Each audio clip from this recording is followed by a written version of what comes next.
Noticias Caracol, edición del mediodía.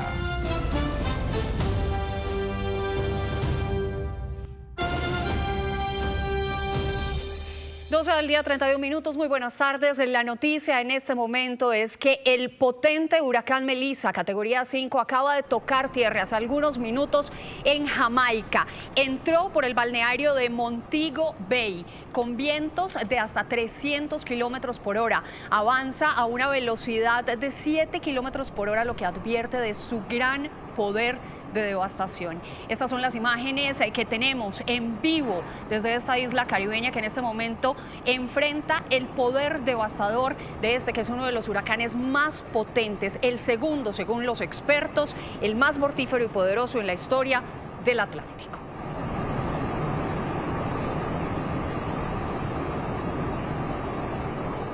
Y estas son otras vistas que nos regalan las cámaras de seguridad de lo que pasa a esta hora tras tocar tierra hace algunos minutos el potente huracán categoría 5 Melissa, cuando son las 12 del día 31 minutos en Colombia. Les contamos a ustedes cuál es la situación que se vive en este momento tras el arribo, tras tocar tierra como categoría 5, algo inédito en la isla caribeña. Es el huracán más potente que ha tocado tierra en esta isla de Jamaica.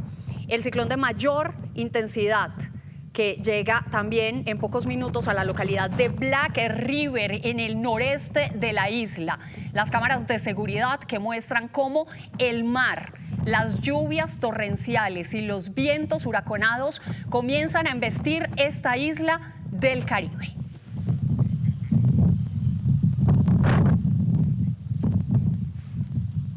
Y la imagen que ustedes verán a continuación es del Sistema Regional de Monitoreo. Van a ver justamente cómo avanza el huracán Melissa con ese paso devastador que ha dejado por el Atlántico. Un dato importante, un dato absolutamente relevante, y para que ustedes puedan dimensionar la magnitud de este fenómeno natural que amenaza con ser absolutamente devastadora para la isla de Jamaica. El ojo del huracán es más grande que Kingston, que es la capital de Jamaica. Ven ustedes las imágenes a esta hora del Sistema Regional de Monitoreo, acompañado de fuertísimas lluvias y los vientos que son los que advierten la mayor devastación. Cuanto más lentos se muevan los vientos y más tiempo estén ubicados en un mismo lugar, dando vueltas en el mismo sitio, pues mayor va a ser la devastación que a su paso vaya a dejar este fenómeno natural por la isla del Caribe.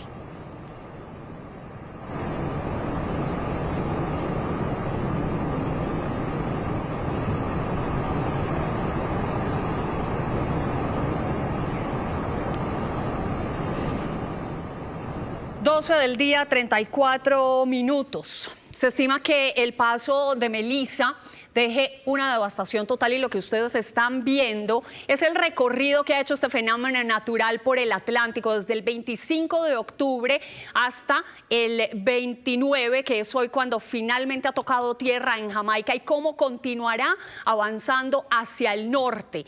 El 1 de noviembre se estima que esté mucho más hacia el norte, pero para hoy, siendo categoría 5, hoy 28 de octubre, siendo categoría 5, ha tocado Jamaica, ha tocado esta isla caribeña, el más fuerte en categoría que ha llegado hasta esta isla del Caribe, y que continuará su recorrido hacia el norte, y según dicen los expertos, con una fuertísima ola de devastación a su paso.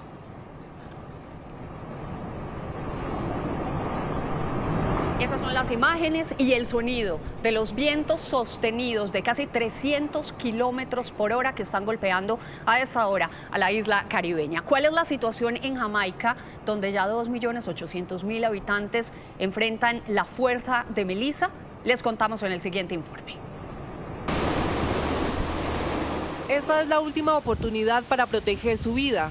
Fue el mensaje de advertencia del Centro Nacional de Huracanes poco antes del impacto y tras referir a una situación potencialmente mortal. El peligro no es solo por inundaciones, que tilda de catastróficas, sino deslizamientos de tierra y vientos destructivos. En este momento, Melissa se está moviendo de manera más constante hacia el norte-noreste a 9 millas por hora. Los techos están a prueba, así como el resto de infraestructura. Pese a que las autoridades alistaron 800 refugios, también hay riesgo de comunidades aisladas, cortes de comunicaciones y electricidad. La gente se ha estado preparando para lo peor. Hemos visto y oído que será muy catastrófico, por lo tanto, esperamos que la gente venga al refugio. Me preocupan los agricultores y los pescadores que sufrirán después de esto. Por eso necesitamos ayuda cuanto antes. Y en otros, la angustia es mucho más fuerte. Son desplazados, como en el caso de Haití. No saben qué esperar, solo está el miedo a morir. No tenemos nada para vivir. Si llega un huracán, estamos perdidos. Si el huracán se suma a todos los problemas que ya tenemos, simplemente moriremos. La Organización Meteorológica Mundial advirtió que Melissa podría ser la peor tormenta que haya azotado Jamaica en este siglo, amenazando a 1.5 millones de personas. Se espera una marejada ciclónica en la costa del sur de Jamaica, con alturas de 3 a 4 metros y olas destructivas. Por lo tanto, se prevé una situación catastrófica. Tras su paso por Jamaica, en el este cubano se proyectan fuertes lluvias y deslizamientos. La lupa se extiende a República Dominicana y Haití, donde la fuerza de Melissa ya cobró sus primeras víctimas. Claro, y es que la preocupación no es menor por la fuerza devastadora con la que ha golpeado tierra hace pocos minutos en un balneario en Montego Bay, exactamente en Jamaica, este huracán categoría 5, Melissa. A esta hora son las 12 del día, 38 minutos en Colombia, pero también en la isla caribeña, y esas cámaras de seguridad nos muestran cuál es la situación que en este momento se vive en la isla tras que Melissa haya tocado tierra. Las autoridades han instado a la población a buscar refugio, pero lo más angustiante es que las intensas precipitaciones han advertido los expertos que podrían causar devastaciones similares a otros huracanes históricos como el que golpeó también en el Caribe, María, en el año 2017, o el huracán Katrina, que también dejó una estela de devastación inmensa. Esto fue en el 2005. Pues Noticias Caracol en vivo habló con el alcalde de Montego Bay, justamente donde tocó tierra en la isla caribeña Melissa. Este es un puerto turístico que está ubicado en el noreste de Jamaica. Nos contó cómo se han preparado para enfrentar la fuerza devastadora de este huracán. Arranquemos preguntándole al alcalde qué esperan de la llegada de este huracán. En este momento, ¿cuál es la situación en la isla? Bueno, Montego Bay está tan preparada como puede estarlo. Comenzamos nuestros ejercicios de preparación en junio de este año. Revisamos nuestros refugios, hicimos nuestra inspección, capacitamos a nuestros administradores de refugios. También hemos activado todos los refugios. Ahora tenemos 263 personas en 37 refugios y contamos con un total de 65. Pero también hemos realizado trabajos de mitigación limpiando nuestros desagües para garantizar que nuestro río, que es una de nuestras zonas clave, el río Pai, estuviera limpio para facilitar la escorrentía de la comunidad de Castaner. Así que hemos hecho todo eso y ahora estamos a la espera. En Montego Bay contamos con el Centro de Convenciones de Montego Bay, que sirve de refugio para los turistas. La mayoría de nuestras estructuras son lo suficientemente resistentes como para soportar el sistema que se nos avecina. Sin embargo, las personas que consideramos de alto riesgo han sido trasladadas de esos hoteles a otros. Y si tenemos que trasladarlas de esos hoteles al refugio, entonces tendremos que hacerlo. Y ese refugio será el Centro de Convenciones de Montego Bay. El golpe del huracán más fuerte, ¿se espera que sea en cuántas horas? A lo largo de los años nos hemos adaptado a los sistemas a los que nos enfrentamos en el Caribe. Estamos bastante acostumbrados y nos preparamos cada año. Además, los edificios cuya construcción hemos aprobado también son resistentes a los huracanes, pero nunca se sabe lo que puede pasar. En cuanto a nuestro nivel de desarrollo, estamos bien desarrollados en lo que a eso se refiere. También debemos asegurarnos de prestar atención a las zonas que no están tan desarrolladas. Las zonas que sufrieron más daños el año pasado son algunas de esas zonas, secciones agrícolas, y eso es fuera del municipio de St. James. Eso es en otras parroquias como St. Elizabeth, Clarendon, Manchester, por nombrar algunas. Pero en St. James esperamos que la mayor parte de los daños se produzcan en las zonas rurales, donde no hay tantas estructuras desarrolladas. Sin embargo, en la ciudad de Montego Bay nos preocupan las inundaciones, las marejadas ciclónicas y, por supuesto, los vientos de alta velocidad. Eso nos causará algunos problemas, pero creo que esperaremos lo mejor en esta situación. Al mismo tiempo, tenemos que estar preparados para lo que sea que se nos presente y ser capaces de responder lo más rápido posible. Preparados ante lo que se puede venir, porque los pronósticos del Centro Nacional de Huracanes estiman que este ciclón potencialmente peligroso, categoría 5, puede generar lluvias acumuladas entre 38 y 76 centímetros sobre la isla, con máximos de hasta 1 metro, lo que provocaría inundaciones repentinas y deslizamientos de tierra generalizados. Son las imágenes en vivo que tenemos en este momento. Ahí ven ustedes la pantalla dividida en 4 sobre lo que está pasando en este momento en Jamaica, cuando ya tenemos ese registro de las cámaras de seguridad, de las lluvias, de lo que está pasando en el mar cerca a esa isla, pero también tenemos la imagen satelital de ese seguimiento de lo que está pasando, cómo se ve el huracán en este momento en el Caribe. Ahí lo ven ustedes. La fuerza, ese rojo, es la intensidad de los vientos, de las lluvias que en este momento están golpeando a la isla del Caribe. Y es que, como decimos, tiene vientos de 297 kilómetros por hora, pero el huracán como tal, el movimiento lo hace a tan solo 4 kilómetros por hora. Puede ir una persona corriendo mucho más rápido de lo que está avanzando en este momento el huracán sobre la isla, y por eso su peligrosidad. Y Noticias Caracol en vivo también ubicó a Edmund Bartlett, ministro de Turismo de Jamaica, quien contó cómo es la estrategia para proteger a las cerca de 25.000 turistas que están en este momento en la isla. En este momento, ¿cuál es el reporte que tiene el alto gobierno, los ministros, sobre lo que está pasando en Jamaica? ¿Qué está pasando con Melissa? Bueno, lo que sabemos ahora es que Melissa está a punto de tocar tierra, que el ojo se encuentra a poca distancia de Black River, en el sureste del país. Trae consigo vientos de una intensidad indescriptible. Esa velocidad es inédita en esta zona. Se espera que pase por aquí unas 5 o 6 horas. La idea nos abruma un poco, pero Jamaica ya ha sufrido huracanes anteriormente. Nunca hemos tenido uno de esta magnitud. Nuestros edificios son buenos y resistentes. Esta será una verdadera prueba en esta situación concreta. Nuestra gente está preparada, pero ¿cómo se prepara uno para un huracán categoría 5+? ¿Cuál es la situación con los turistas que han sido centro de atención aquí en la situación con Jamaica con la llegada del huracán Melissa? Tenemos entendido inclusive que turistas quedaron atrapados. Bueno, ahora mismo tenemos unos 25.000 turistas alojados en establecimientos en toda Jamaica. Se han establecido protocolos completos que guiarán las medidas de seguridad y protección para todos ellos. Hay suministros suficientes de alimentos y agua potable. También se han tomado medidas para el transporte y se han habilitado refugios fuera de los hoteles por si ocurriera lo peor en el hotel. Se han tomado medidas sanitarias. Todos los hoteles cuentan con un médico de guardia o una enfermería, y nos estamos asegurando de que tomen las medidas necesarias para proporcionar a nuestros huéspedes las mejores comodidades posibles, dadas las circunstancias.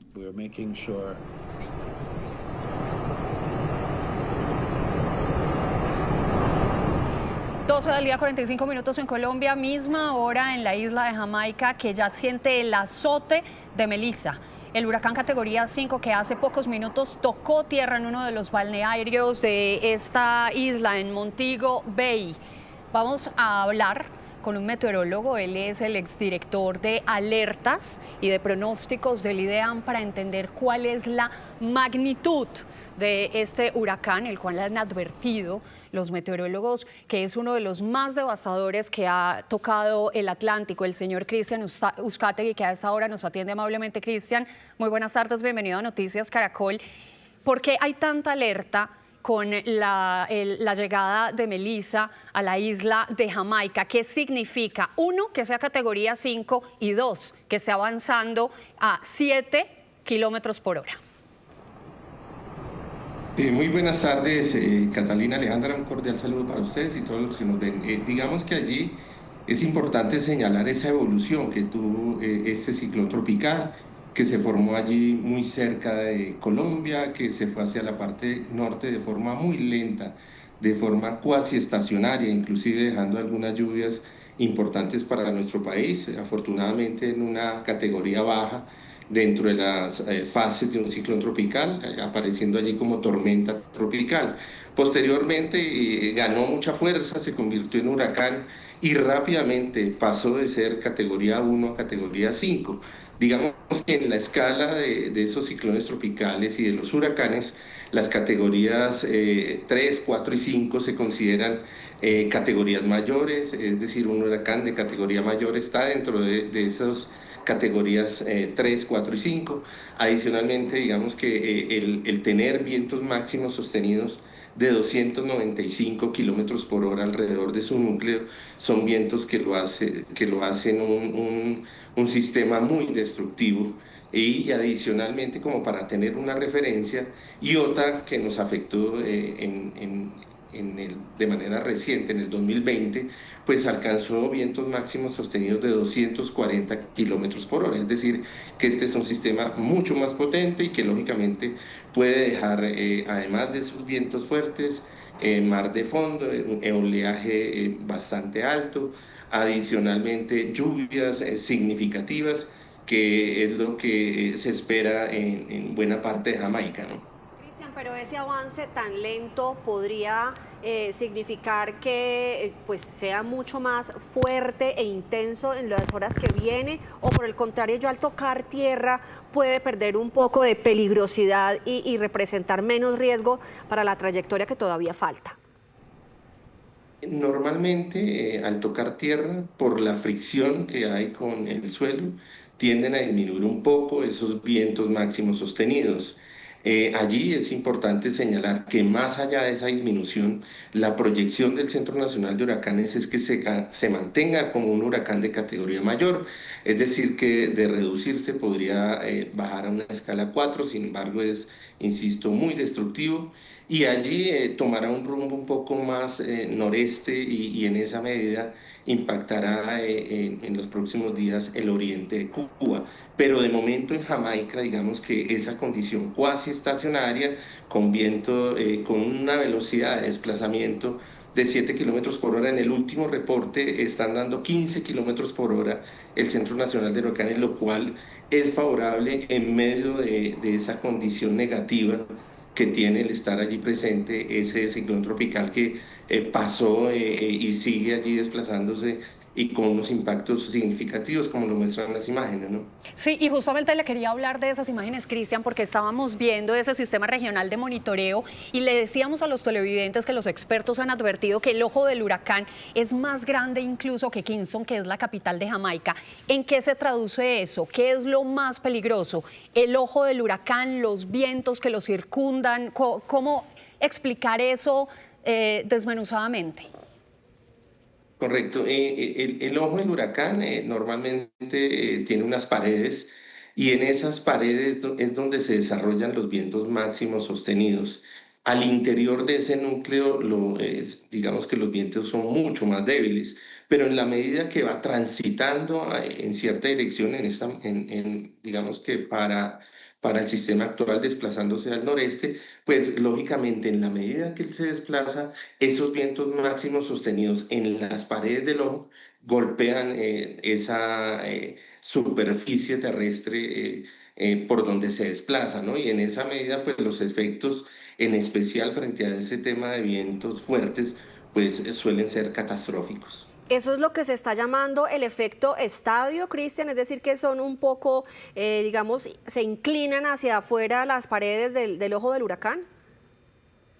Sí, correcto. Tiende justamente en esa forma circular que tiene allí, insisto, en la parte central hay calmas, pero en la medida que avanzan en las paredes laterales tiende a tener una fuerza significativa. Entonces, digamos que pueda que en algunas imágenes se vea una condición de calma o menos fuerte y muy seguramente son asociadas a esa condición del núcleo o ojo del huracán, pero en la medida, insisto, que se desplaza un poco más hacia la parte norte, pues sigue generando esas condiciones adversas, ¿no? Cristian, ¿qué alimenta el sistema? Seguramente en este momento los televidentes se están preguntando, pero bueno, si está avanzando a un paso tan lento, pues la fuerza devastadora va a estar ahí muchísimo más tiempo en Jamaica. ¿De qué depende que avance más rápido o más lento y que salga del territorio donde hay personas, donde hay vidas? Correcto, los ciclones tropicales y en general los huracanes tienden a avanzar por esas áreas en donde hay unas condiciones ambientales, es decir, oceánicas y atmosféricas favorables para un mayor desarrollo. En esa medida, digamos que en esa parte allí del norte del Mar Caribe ha tenido un calentamiento importante del océano. Y entonces, por esa condición y por la proyección a continuar bastante cálido con anomalías de temperatura del océano, es decir, del agua, significativas, pues daba lugar a que la proyección era que se fortaleciera rápidamente, situación que se dio. En esa medida, tanto la temperatura del océano como la condición, lógicamente, de vientos favorables, sumado a la humedad relativa que encuentra, pues da lugar a que se fortalezca rápidamente. Insisto que cuando llega a un área continental o insular, tiende por fricción a disminuir un poco la velocidad de los vientos máximos sostenidos. Y lógicamente esa afectación depende en buena parte también de esa velocidad de desplazamiento a la cual ya nos hemos referido, ¿no? Muy bien, Cristian, pues esperamos entonces tenerlo luego para reacciones y saber qué más pasa en las próximas horas aquí en Jamaica y lo que viene de la trayectoria de Melissa en el Caribe. Gracias, como siempre, Cristian Euskategui, meteorólogo, por acompañarnos en Noticias Caracol. Con muchísimo gusto, una feliz tarde. Y a las 12:53, mientras Jamaica atraviesa los embates del huracán Melissa, en República Dominicana las autoridades llamaron a la prudencia porque la cola de este fenómeno provocará lluvias el fin de semana. Este es un reporte de Aris Beltré de nuestro canal aliado de la Alianza Informativa Internacional. Gracias, así es. A pesar de que el fenómeno atmosférico se alejó de la República Dominicana, las lluvias continuarán aquí en el país hasta el fin de semana. Así lo ha informado este martes el Instituto Dominicano de Meteorología. Indicó que las precipitaciones continuarán a nivel nacional. El huracán Melissa ha dejado un rastro de severas afectaciones aquí en el país, según el más reciente informe de situación del Centro de Operaciones de Emergencia. El reporte detalla daños en viviendas, carreteras, puentes y sistemas de agua potable en diversas provincias del país. De acuerdo al ministro de la Vivienda y el gobierno, 757 viviendas resultaron afectadas, de las cuales 737 quedaron inundadas, 18 sufrieron daños parciales y 2 fueron destruidas por completo. Las precipitaciones y desbordamientos provocados por el fenómeno impactaron de manera especial a comunidades vulnerables, obligando a la evacuación de cientos de familias. El gobierno informó que 4 carreteras, 2 puentes y una calle, así como un camino vecinal, se encuentran afectados. Entre los puntos más críticos se destacan deslizamiento de tierra, así como comunidades incomunicadas.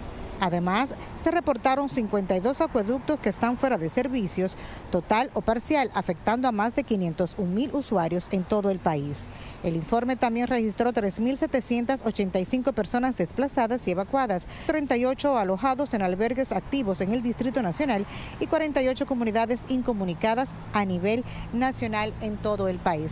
Las autoridades, debido al mal tiempo del mar que pueden ver ustedes ahí, el oleaje fuerte aquí en la República Dominicana, las autoridades están pidiendo a la población pues mantenerse atento a los boletines oficiales y a resguardar sus vidas, ya que las lluvias continuarán hasta el fin de semana.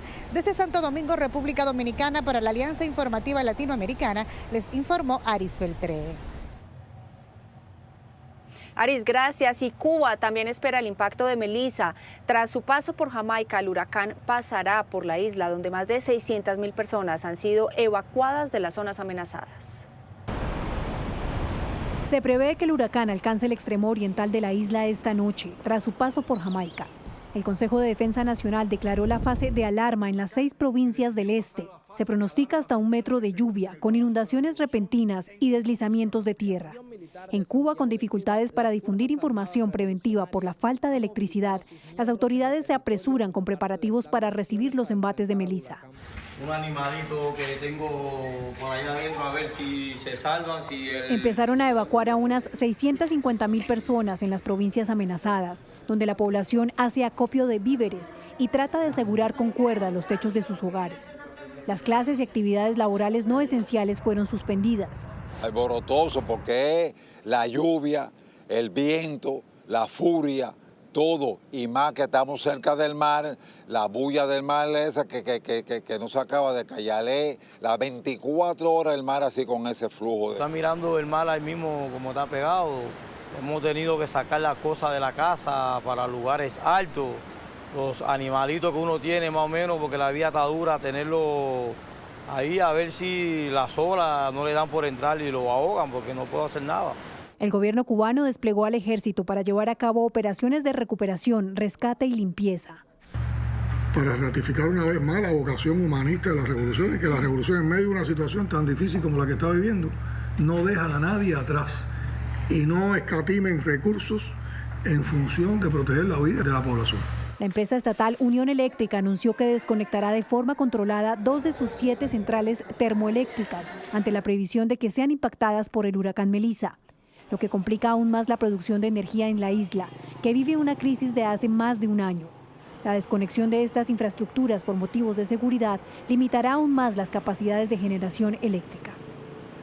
La embajadora de Colombia en Jamaica, Emiliana Bernard, también explicó en Noticias Caracol en vivo sobre la situación de los colombianos que están en este momento en la isla. Nosotros estamos un poco distantes del ojo y del centro de impacto del huracán, estamos en Kingston. Más sin embargo, hemos sufrido vientos fuertes y lluvias, especialmente la noche anterior, que fue terrible en términos de la fuerza del viento y de la cantidad de lluvia. Jamaica ha desplegado cerca de 800 albergues en toda la isla, que es una cifra bien interesante. Ha habido una dificultad con la comunidad de acceder a esos sitios, más sin embargo creo que la gran mayoría ha entendido la importancia, la necesidad de protegerse. ¿Hay gente que no atendió el llamado de evacuación? Sí, hay gente que ha preferido estar en sus sitios, sobre todo la zona de pescadores. La gente insiste en que ellos conocen de las brisas, conocen de huracanes, que conocen del manejo, de cómo resguardarse, pero cada huracán es una historia. Este huracán sobre todo es muy fuerte y creo que es distinto a los que ellos hayan podido vivir. Más sin embargo, hubo mucha resistencia. Los albergues no han estado llenos del todo y creemos que ahí puede haber un punto de quiebre en el tema del impacto del huracán. Sí, embajadora, ¿usted tiene luz? Ahorita no. Ahorita no, la luz ha estado intermitente desde anoche. Yo diría que se fue unas 15 veces y retornaba, iba. Pues creo que es el tema de la brisa, desde luego, y hay unos reportes de incendio de cables en algunas zonas y obviamente por prevención la empresa prefiere quitar la luz para evitar accidentes. Embajadora, ¿cuántos colombianos hay en Jamaica? Bueno, en nuestros registros tenemos cerca de 280, 300 colombianos, pues la gente se mueve mucho a otros países, algunos llegan y no aparecen en nuestros registros y pues tenemos una población, diríamos, flotante de turistas. Esta mañana se reportaron algunos conmigo que están en Montego Bay precisamente, que es una de las zonas críticas y esperamos que puedan resguardarse. Se les han entregado algunas indicaciones. Estamos coordinando con las autoridades de turismo para que puedan proteger a nuestros ciudadanos y ciudadanas que puedan encontrarse en estas zonas turísticas, el mayor que es Montego Bay, y pues confiar en que realmente podamos alcanzar a apoyarlos en su proceso de pasar bien limpio este fenómeno y poder regresar a casa. Al cual estaba haciendo alusión la embajadora de Colombia allí en Jamaica fue el lugar donde tocó tierra el huracán categoría 5 Melissa, pocos minutos antes de las 12:30 del día. Este diálogo justamente con la embajadora fue antes de eso y ustedes están viendo en cámaras imágenes en directo de lo que pasa en este momento en Jamaica tras el arribo de Melissa con su potencia devastadora de categoría 5. Cosas para recordar importantísimas, Catalina. A esta hora la velocidad es de alrededor de 7 kilómetros por hora, lo cual hace que la amenaza sea mucho más profunda sobre el paso de este sistema por la isla del Caribe. Y sobre el sitio que usted decía donde toca tierra, es importante además el tema de los turistas ahí porque es un complejo hotelero donde llegan también los cruceros y por eso la importancia de qué va a pasar con los turistas en esa zona. Obviamente vamos a mantenerlos informados de lo que está pasando con la llegada de Melissa a Jamaica aquí en nuestra emisión del mediodía de Noticias Caracol. 25.000 turistas se reportan hasta este momento en la isla del Caribe y es muy importante lo que usted decía de la infraestructura caribeña porque lo que sí advertía al ministro de Turismo era la infraestructura turística es muy probable que resista, pero las zonas rurales van a tener todo el poder de devastación en esas áreas. Sí, Alejandra y Cata, y también es compleja la situación en algunas regiones de Colombia por cuenta del invierno. Por ejemplo, en Nariño las lluvias ya dejan 4 personas fallecidas por las inundaciones y los derrumbes. David Sánchez, cuéntenos cuántos municipios se han visto afectados allá en esa región.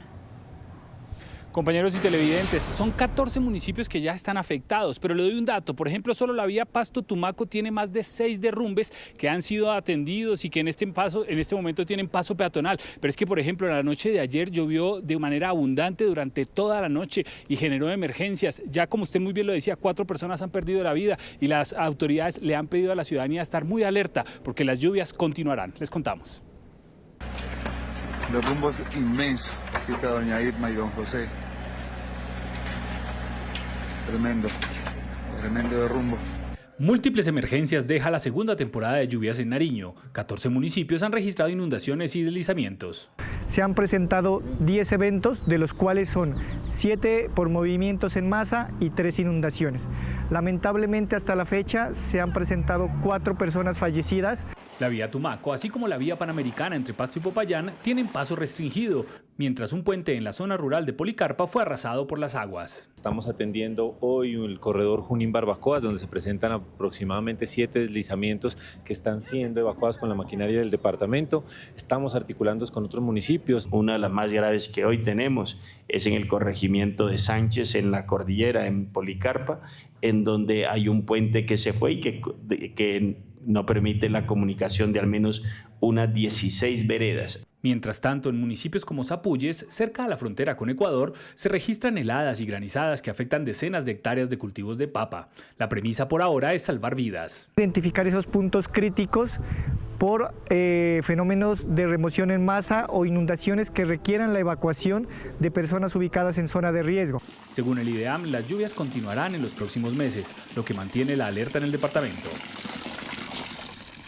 La Unidad Departamental de Gestión del Riesgo envió una circular a cada una de las unidades municipales alertando de que en los próximos meses se va a seguir presentando estas lluvias, por lo que los planes de contingencia y de emergencia tienen que estar actualizados. Mientras tanto, se le pide a todos los ciudadanos que a la hora de movilizarse en las vías del departamento estén muy pendientes y, de ser posible, no lo hagan durante la noche y cuando se presenten lluvias en todo el territorio nariñense.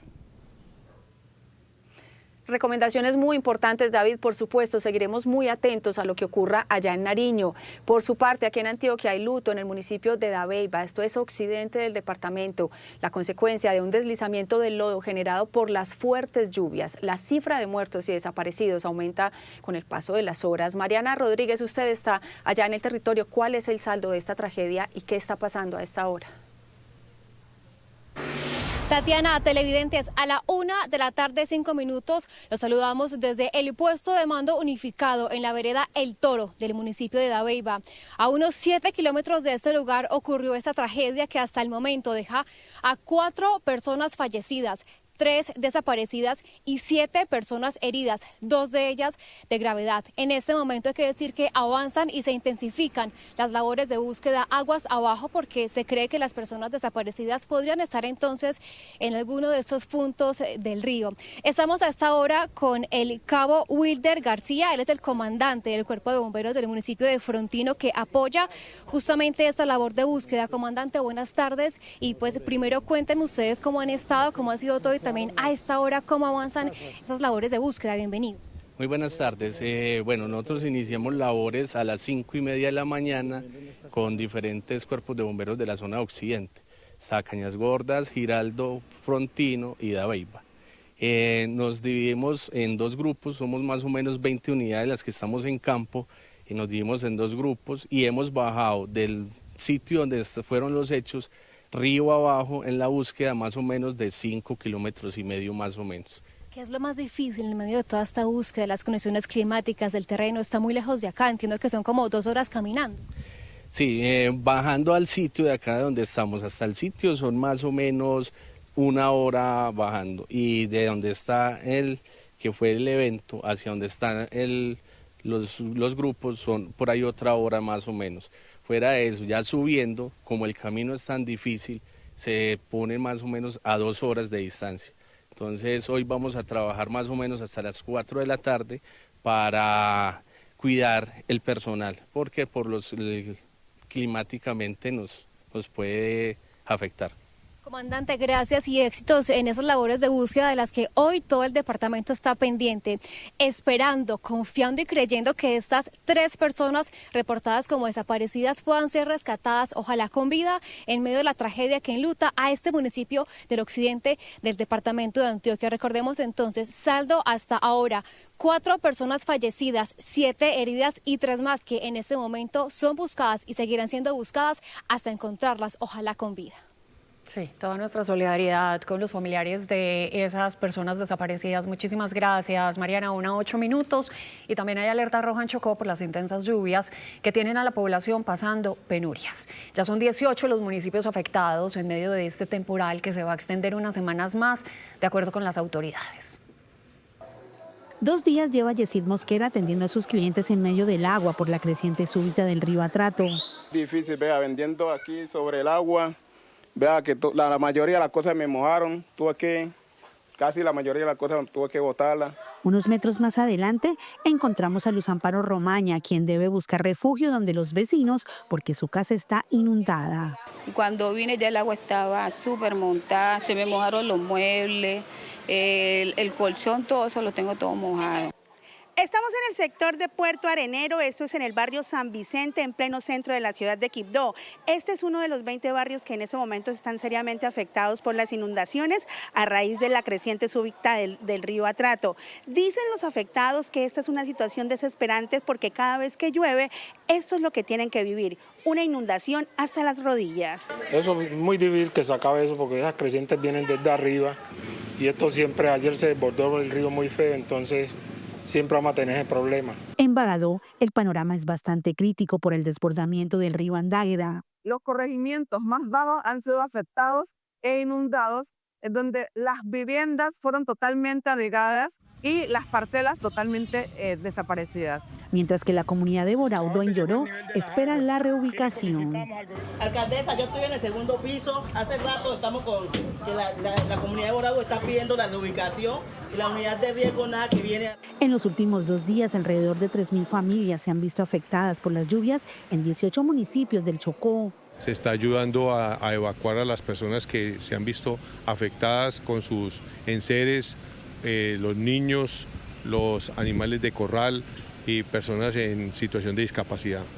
La autoridad ambiental mantiene la alerta roja en al menos el 70% del departamento por las continuas lluvias. Vamos ahora a otras regiones de Colombia donde también se presentan emergencias que dejan a los habitantes de varios municipios afectados por los recios aguaceros de las últimas horas. Comenzamos en el Bajo Cauca antioqueño. Johan Díaz, ¿cuántos afectados por el desbordamiento del río Nechí hay? Son cerca de 600 familias damnificadas que dejan el desbordamiento del río Nechí y de la quebrada Ocá en el municipio de Zaragoza, en el Bajo Cauca antioqueño. Hay afectaciones en viviendas, en locales comerciales e instituciones educativas. Se pueden dar cuenta que el río en ese momento está desbordado y siempre que la ola invernal está fuerte nos afecta. Entonces pedirle de antemano a la gobernación, al gobierno nacional que se pronuncie y nos colabore. Desde la Alcaldía Municipal de Zaragoza hacen un llamado tanto al gobierno departamental como al gobierno nacional para que se envíen ayudas necesarias porque la situación con el pasar de los días se vuelve más complicada porque sigue aumentando el nivel de las aguas que se están desbordando tanto de la quebrada Ocá como del río Nechí. En Santander, un hombre de 68 años murió al caer dentro de su volqueta por un abismo de más de 550 metros cuando la vía por la que se desplazaba hacia el municipio de Mogotes se derrumbó y colapsó la mitad de la banca por las fuertes lluvias que se registran en la región. Hay cierre total en la transversal del Carare por un deslizamiento de tierra y las comunidades de la zona baja del río Sogamoso reportan daños en sus cultivos por la apertura de compuertas que inició Isagen porque las precipitaciones aumentaron el nivel de la represa de Topocoro. La unidad de gestión de riesgo informa sobre múltiples daños en las vías terciarias de Santander. El municipio de La Gloria, aquí en el departamento del Cesar, las fuertes lluvias de las últimas horas ocasionaron una creciente de la quebrada Cimaña, la que a su vez con sus aguas torrenciales provocó inundaciones en al menos 5 veredas. Los organismos de socorro reportaron que al menos 100 familias de agricultores perdieron sus cultivos. También están afectados varios productores ganaderos y palmeros. Los damnificados solicitan ayuda al gobierno nacional. Tú te puedes dar cuenta cómo está esto inundado. Los pastales que tenemos aquí dependemos de la leche, ¿sí? Y ahorita pues ganamos que sacarlo porque, mira, siempre es así. Todos los años, y uno va a las entidades, va al municipio, va al departamento, pero nadie habla, o sea, nos escucha, pero hasta ahí llegaron. El departamento de Risaralda se encuentra en alerta naranja en 8 de sus 14 municipios. 70 familias se han visto damnificadas en las últimas 72 horas por las lluvias que se han presentado.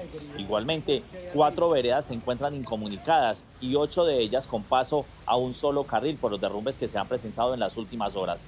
También, cerca de 72 casas han sido reportadas como destechadas en 4 municipios en el departamento de Risaralda. Las autoridades están monitoreando de manera permanente los cauces de los ríos Otún y Cauca ante el aumento de sus niveles en las últimas horas.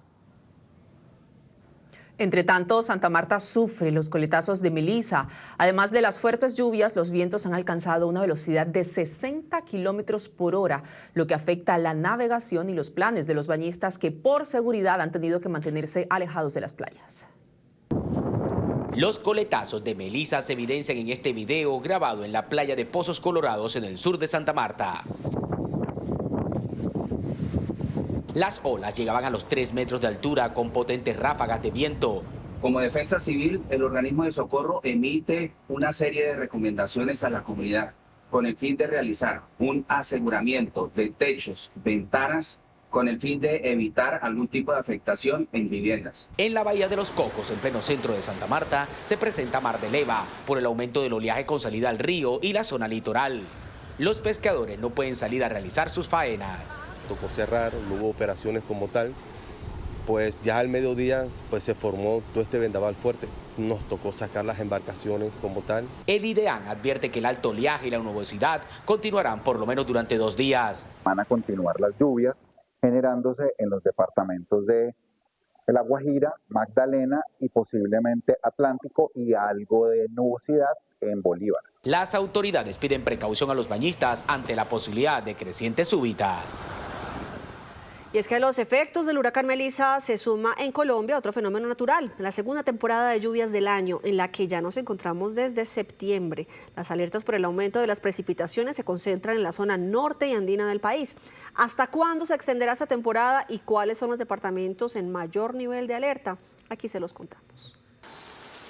Según el IDEAM, son más de la mitad de municipios en el país en algún nivel de alerta por deslizamientos, es decir, el movimiento de una masa de tierra a causa de intensas lluvias. La continuidad de las lluvias hace que el suelo se sobresature, por supuesto también se recarguen las cuencas y tengamos una constante alerta de crecientes súbitas, de deslizamientos en casi todo el territorio nacional. Son en total 648 municipios en algún nivel de alerta y de ellos se destacan los que se encuentran en alerta roja, el mayor nivel de alerta. Los departamentos con el mayor número de alerta roja son Antioquia con 35 municipios, Chocó con 18 municipios y Cauca, Nariño y Tolima con 15 municipios respectivamente. En cuanto a alertas por probabilidad de crecientes súbitas y o inundaciones, hay un total de 215 alertas en el país, destacándose 29 en alerta roja. 3 en el Caribe, 9 en Magdalena, Cauca y 7 en el Pacífico. ¿Hasta cuándo iría esta temporada de lluvias? Esto dice Gislian Echeverry, directora del IDEAM. Según la climatología, es decir, lo que suele ocurrir en el país es que ya en diciembre empieza a disminuir esas lluvias para que arranque la primera temporada de menos lluvias. Sin embargo, en este momento hay unas condiciones de niñas, es decir, el Océano Pacífico se ha enfriado un poco. No se ha consolidado un fenómeno, no se ha creado un fenómeno de la niña, pero esto afecta, por supuesto, también las lluvias en nuestro país y podría extenderse un poco la temporada. Es decir, la segunda temporada de lluvias podría ir hasta diciembre de este año. Aún así, la experta reitera que el comportamiento para cada región varía. Afirma además que se han registrado algunos aumentos en la precipitación con respecto a años anteriores. Efectivamente, el mes de octubre es un mes que ha estado con precipitaciones por encima de lo normal. La experta recomienda a los colombianos estar muy pendientes de la información que se distribuye en las páginas oficiales y redes del IDEAM para consultar el estado de alerta exacto de cada municipio. Y una dramática situación se presentó en las últimas horas en Bogotá. 2 policías salvaron a una bebecita de 10 meses después de que su mamá se lanzara con ella al río. Nuestro ojo de la noche, Eduard Porras, nos cuenta esta historia. No, Dios mío, señor. Los héroes sí existen. Ay, Diosito santo. Ayer en el río Bogotá, una mujer decidió lanzarse junto a su hija de 10 meses de nacida. ¡Lánzala! No, ya la sacó, mano. Dios mío, ya. Estos 2 policías y una persona que transitaba por este punto de la localidad de Suba, al ver lo ocurrido y sin dudarlo, también lo hicieron para rescatar a la menor y a la mamá. Y al llegar observamos que estaba la ciudadana con la menor ahí y la intentamos persuadir que intentara cambiar de decisión, a lo que ella coge y lanza a la menor y posteriormente se tira a ella. Al ver esa acción, pues decido tirarme al río y mi compañero se tira también. Sin importar la contaminación del agua, ni mucho menos la inclemencia del clima, no permitieron que esa pequeña luz se apagara. Al ver que la mujer lanzó a la niña, pues yo sin pensarlo, pues con mi compañero me lanzo al río y pues logro rescatar a la niña con vida y gracias a Dios, Dios puso en mí como si fuera un ángel para salvar a esa menor. La madre también fue puesta a salvo por los mismos hombres que se jugaron la vida por estas 2 mujeres. Le logro quitar a la menor a la señora y se la paso a mi compañero la saca a la menor, gracias a Dios, y yo más adelante logro sacar a la señora también rescatándola. Las 2 mujeres están recluidas en el hospital de Engativá. La policía está a la espera de la evolución de la mamá para así comenzar el proceso de judicialización. Bienestar Familiar se hará cargo de la pequeña. Bueno, nosotros desde nuestra formación en las escuelas juramos siempre llegar hasta las últimas instancias para salvarle la vida a todos los bogotanos. Mientras que estos 2 hombres se ganaron un pedazo de cielo y por eso ahora en el CAI La Gaitana de Suba, que es donde trabajan, los llaman los ángeles de la policía. Precisamente ahí en el sector de Suba La Gaitana, en el noroccidente de Bogotá, el punto donde los patrulleros rescataron a esta bebé, se encuentra Geraldine Rosso. ¿Cuál es el estado de salud de esta menor, Geraldine? Así es, buenas tardes para usted y para todos nuestros televidentes. Hablamos con la familia de la menor, quienes entregaron el reporte oficial del estado de la madre y por supuesto de la menor de 10 meses de nacida. La madre es identificada como Marcela Mendoza, oriunda de Aracataca, Magdalena. En este intento de lanzarse, por el momento, según el Hospital Simón Bolívar, el reporte entregado a la familia se encuentra totalmente estable. Sin embargo, la menor no cuenta con la misma condición. Según la familia, en las próximas horas le harán un procedimiento para extraerle líquido de sus pulmones y posteriormente será entregada al Instituto de Bienestar Familiar. Por otra parte, en cuanto a las acciones legales, según confirmado por la misma familia, el padre de la menor prepara una denuncia formal contra la madre por intento de homicidio. Asimismo, indicaron que previo a estos hechos, previo a que la mujer llegara hasta acá, hasta el río Bogotá, en este puente que se llama el Puente La Lata, la mujer estaría hablando con el padre de la menor, quien se llama Javier, por videollamada. Este material probatorio, la grabación de esta videollamada es clave y los chats para material probatorio en la denuncia que interpondrán en contra de esta mujer por intento de homicidio con la menor. Por el momento, las autoridades indicaron que continúan investigando este caso. Lo último en Noticias Caracol. Mucha atención a esta hora, está en marcha una gran operación contra el narcotráfico en las favelas de Río de Janeiro. Las autoridades brasileñas confirman al menos 60 muertos y 81 detenidos. El balance de víctimas mortales incluye tanto presuntos delincuentes como policías. La fuerza pública ingresó en 32 vehículos blindados a 2 zonas claves del norte de la ciudad e incautó 42 fusiles y otro material ilegal. El gobierno estatal explicó que unos 2.500 uniformados participan del operativo para combatir la expansión territorial del Comando Rojo, catalogado como la mayor organización criminal en Río. Esta es una noticia en desarrollo. Estados Unidos lanzó 3 ataques en un solo día contra embarcaciones que señalan de traficar drogas. En esta ocasión fue en el Pacífico y hubo un sobreviviente que fue entregado a las autoridades mexicanas. El primer ataque fue contra 2 lanchas, no estaban en movimiento. Un solo misil acabó con ellas. 8 individuos iban a bordo. El segundo se ve la embarcación movilizándose en alta mar al ser impactada. 4 sujetos estaban en la lancha.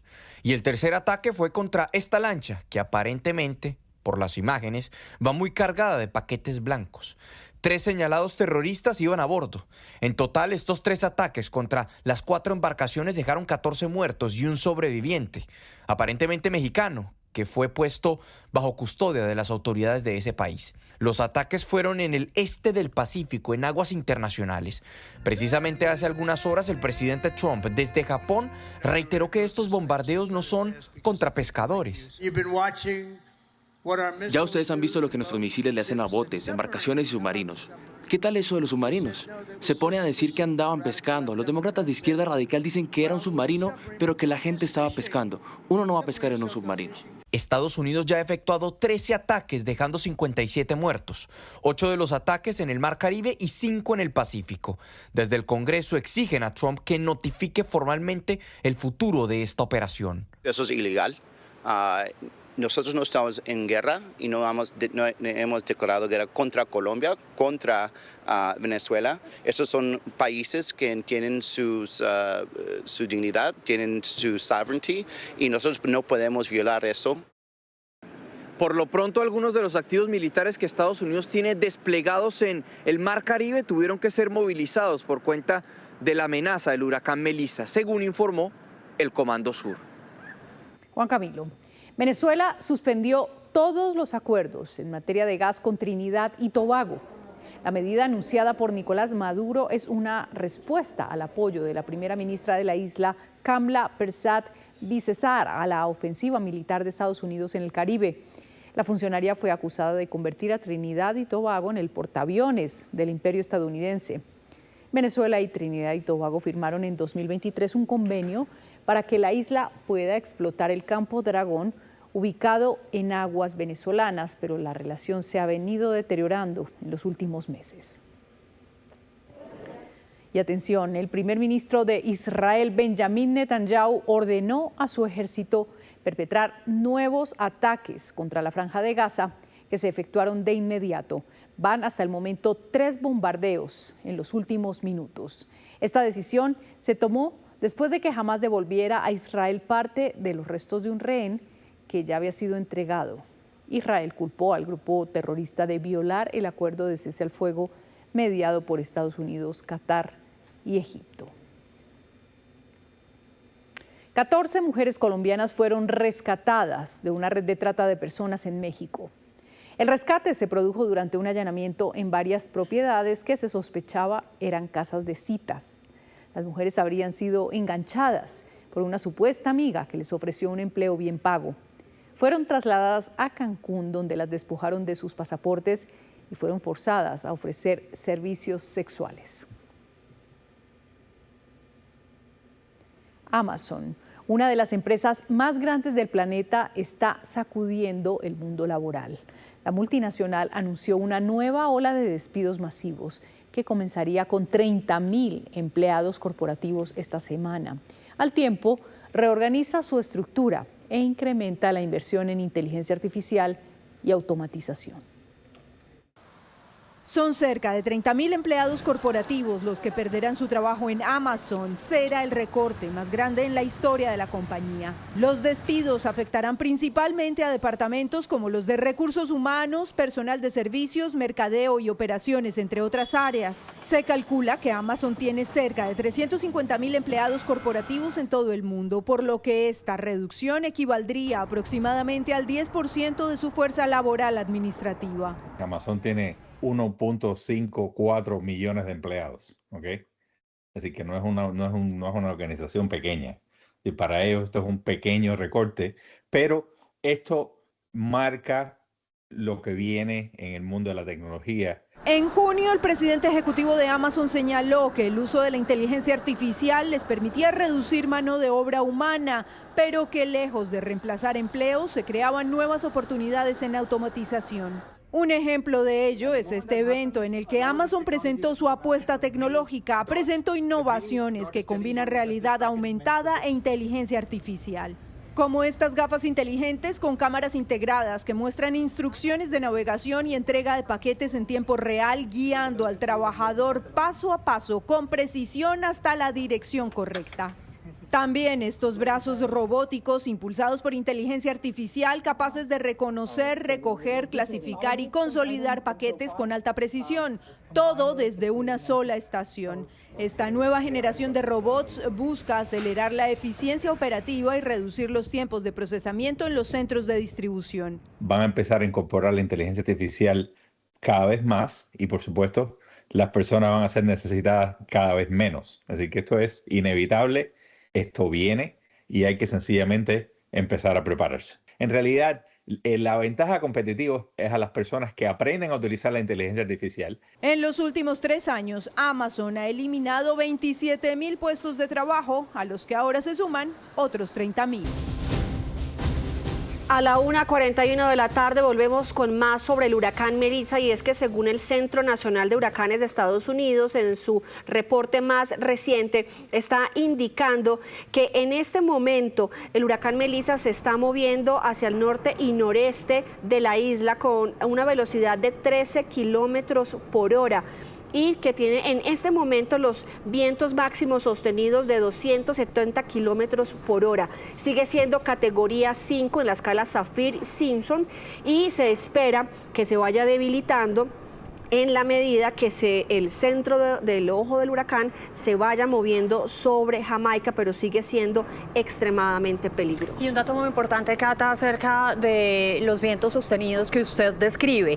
Los vientos con fuerza de huracán se extienden hasta 45 kilómetros del ojo del huracán, y los vientos de centro y fuerza de tormenta tropical se extienden incluso hasta fuera de 195 millas, lo cual quiere decir 315 kilómetros. Por eso es que se dice que la magnitud de Melissa va a ser devastadora. Para hacer una comparación fácil, Bogotá, de norte a sur, tiene aproximadamente 33 kilómetros de extensión. Es decir, que los vientos se sienten en una extensión mucho más amplia que Bogotá. Vientos huracanados, que son diferentes a fuerza de tormenta. Muy bien, nosotros seguimos entonces registrando el avance de Melissa por Jamaica tras tocar tierras a las 12:30 del día, hora local de esa isla caribeña. A esta hora, 800 albergues disponibles, no hay energía eléctrica y Montego Bay sigue siendo la zona que en este momento enfrenta la devastación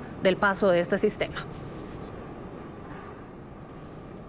En más información, Iván Cepeda, el ganador de la consulta del petrismo, concedió la primera entrevista después de su triunfo en las urnas. Dijo que sigue abierto a nuevas alianzas. Resaltó además el mensaje que los votantes le dieron al país y evitó hacer referencia a la pelea que hay en el pacto histórico por la cabeza de lista al Senado de ese partido. Inicia, senador, con un gran caudal electoral, estaba mencionando 1.500.000 votos, también una base importante de 2.700.000 de cara a las elecciones legislativas, pero después de estas 24 horas, ¿qué reflexión ha hecho sobre su victoria? Sí, yo creo que es una demostración muy clara de nuestra fuerza política, del nivel de organización que tenemos, de haber podido sortear dificultades de toda índole sin haber renunciado al propósito, y hoy tenemos efectivamente unas candidaturas que han sido avaladas y respaldadas por un importante número de ciudadanos. Senadora, ustedes se midieron. Esto es lo que tiene hoy la fuerza política que acompaña al presidente Gustavo Petro, pero la pregunta es ahora ¿hacia dónde crecer y cómo? Pues lo primero es decir que el resultado para nosotros no refleja nuestra fuerza, porque hubo en este proceso también una serie de limitaciones que impidieron que una cantidad significativa de nuestros votantes pudiera llegar a las urnas. Y me refiero concretamente a la manera en cómo, por decisión del Ministerio de Defensa, se tuvieron que mover 4.000 puestos de votación de las zonas rurales, lo cual le quita al resultado pues un porcentaje significativo de potenciales votantes. Senadora, ayúdenos a entender el primer componente que usted pone sobre la mesa de su campaña, que no hará parte de esos debates en los que lo que prime sea el odio, la polarización, las ofensas. ¿Eso quiere decir que usted no va a participar de debates o específicamente de esos debates en los que usted puede identificar y su campaña que ese va a ser el tono? Lo primero es que vamos a tomarnos muy en serio cuándo, con quién y de qué manera hacer los debates. Porque yo no rehuyo debates. Yo lo he dicho muchas veces, mi vida pública se desarrolla en medio del debate. Así que no es para mí algo extraño, ajeno, o un motivo de preocupación e inquietud debatir. Es lo que hago profesionalmente. En segundo lugar, sí vamos a fijarle unas reglas a esto. Y esas reglas pasan en primer lugar porque vamos a debatir sobre lo que le interesa a la ciudadanía, que son las ideas, las propuestas, el programa, lo que vamos a hacer si llegamos a ser elegidos. Hablando un poco más de la dinámica política, leí hace poco un trino del presidente Gustavo Petro señalando que el Frente Amplio se tiene que llamar Frente Humano, que reúna distintos sectores. ¿Qué sectores cree usted que deben componer este Frente Humano? Yo creo que hay muchas que coinciden programáticamente con nosotros en temas esenciales de la vida del país y por lo tanto con esa clase de destacamentos y fuerzas políticas podrá haber un diálogo que nos permita llegar también en este caso a reglas del juego que hagan realidad el Frente Amplio o como le pongamos el nombre. Para usted, ¿quién debería ser la cabeza entre María José Pizarro, que se hizo a un lado para respaldarlo, y Carolina Corcho? Creo que lo que procede es que hagamos una conversación interna y cordial sobre esta decisión que efectivamente tiene distintos aspectos y la anunciemos públicamente. Ahora bien, con ello no quiero decir que no tenga posiciones. Y la primera que dejo claramente aquí sentada es mi admiración y respeto por ambas dirigentes políticas. Cada una de ellas tiene méritos sobrados para cualquier responsabilidad, no me refiero solamente al Congreso.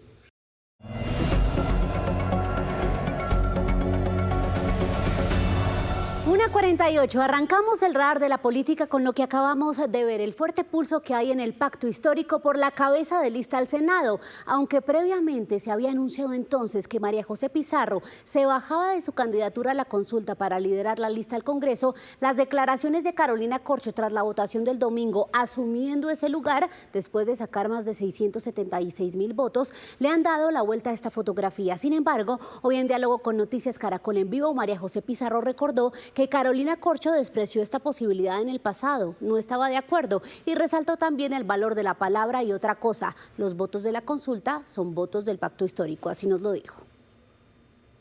El acuerdo y lo que a mí se me solicitó en ese momento es que yo encabezara la lista al Senado de la República.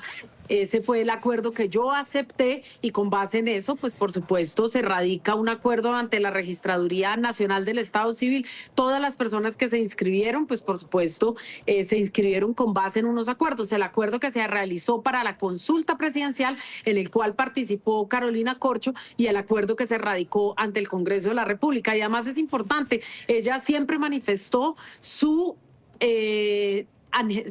contraposición, su posición en contra de que las personas que participaran en la consulta participaran luego como candidatos al Senado de la República.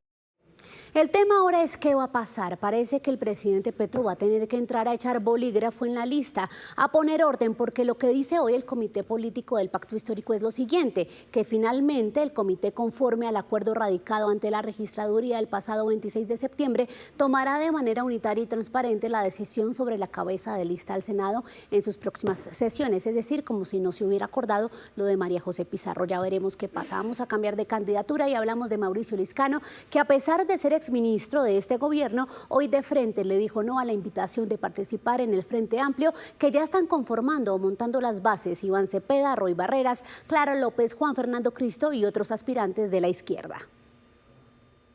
Ante personas que han sugerido que yo participe en el Frente Amplio en el mes de marzo, quiero decirles que ese no es mi objetivo. Yo trabajo en el gobierno y conozco muchos de ellos, pero no comparto su política polarizante, como tampoco comparto la política polarizante de la extrema derecha. Mi agenda la estoy construyendo alrededor de la coalición ALMA, que es una coalición de centro que busque arrebatarle la agenda a los extremos, dignificar la política, defender los derechos de los niños.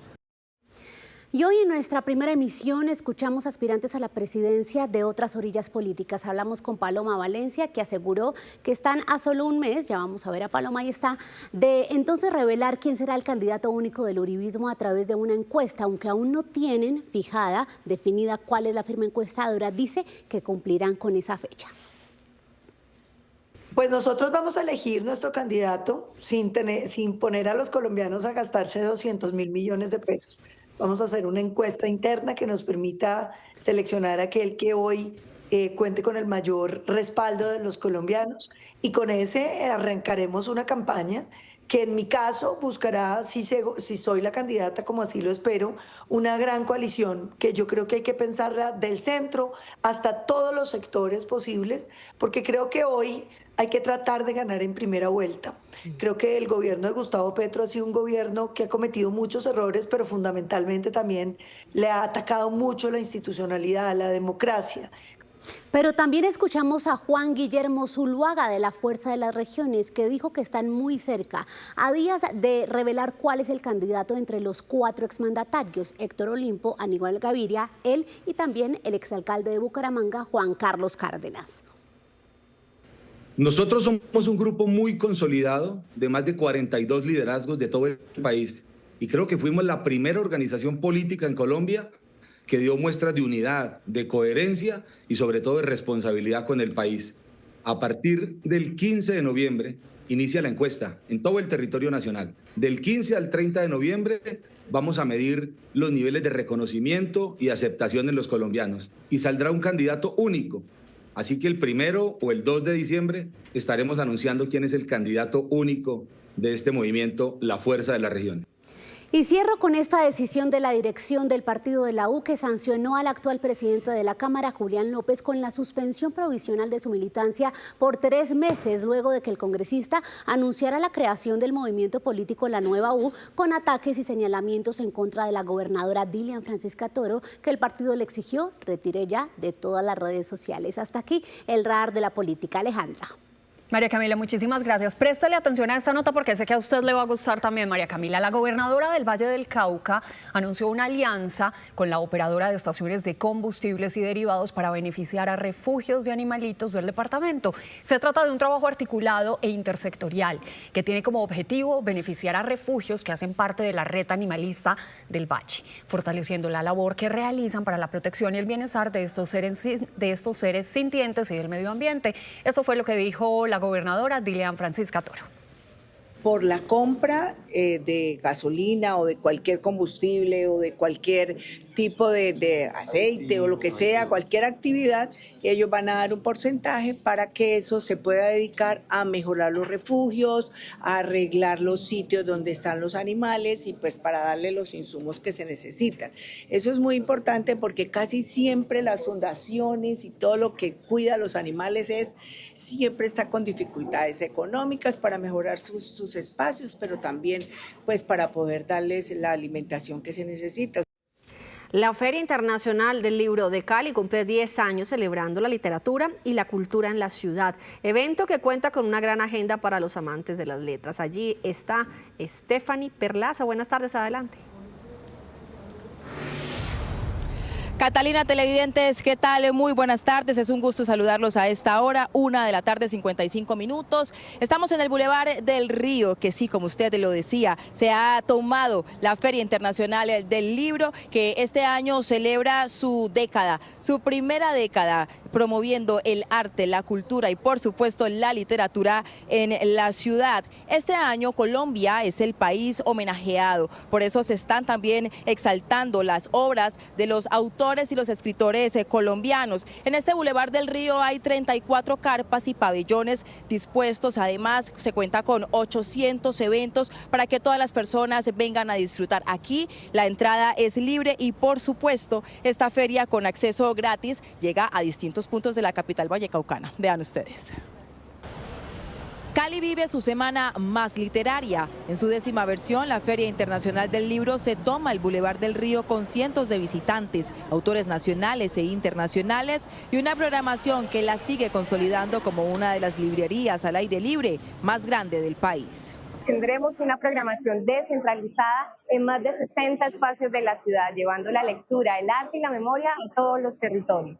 Desde el pasado 24 de octubre, el centro de Cali se transformó en un gran escenario cultural. Más de 800 actividades y 1.400 invitados participan en esta edición que rinde homenaje a Colombia, país invitado de honor con el propósito de exaltar su literatura, su diversidad y riqueza cultural. Es Colombia lo que nos convoca, lo que nos une, lo que queremos recuperar como fuente de unidad a través de la palabra.